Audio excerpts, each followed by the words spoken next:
Hello, New Life. Merry Christmas, and I am glad to be with you today as we continue through our Advent together.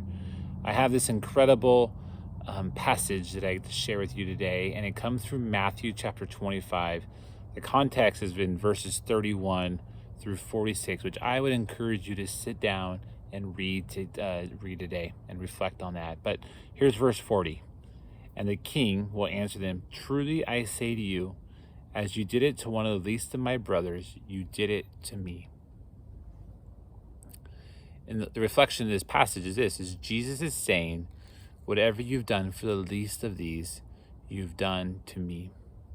And I love, even as we as a church celebrate and are just grateful for your incredible generosity this past next 6 weeks, from the We Love Tucson campaign to the Blessing Tree, that us as a church, you have looked for ways to bless others because of what God has done in your life and what God is doing in your life. And so you're able to turn that around and to give to others.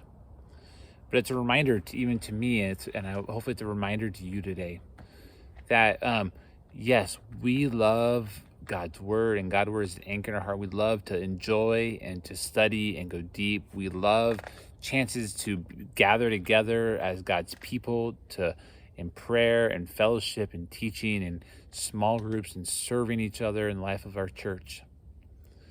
But this passage reminds us that really the heart of God, to honor him, to serve him, to love him. It's not always loving and caring and learning for ourselves, but it's looking outside and saying, who is the least of these around in my life? And how can I serve? How can I give? How can I give more of me, of time, money, resources, to bless others? And when we do that, we don't just bless that person, we're actually doing it in the name of Christ. And that could look very different for all of us. In this passage, it talks about if you needed somebody who was hungry or who was thirsty, who was in prison, and it goes on and on. And so Jesus doesn't say that there's only one way you have to give a homeless person food. But who is the least of these in your life? It could be a homeless person. Could you make a gift? It could be that annoying family member who shows up, who drives you crazy every time they come, and you just know it. It could be, I'll just stop there. Who is the least of these for you?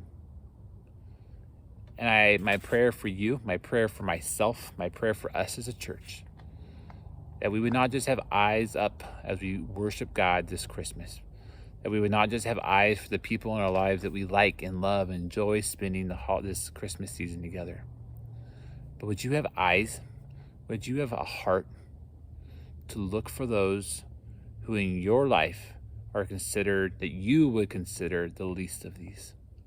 And that you would look for a way to enter into their life, just like Christ came and entered into a manger for me and for you and for your neighbor. Matthew chapter 25, verse 40. Whatever you've done for the least of these, you have done for me. Today,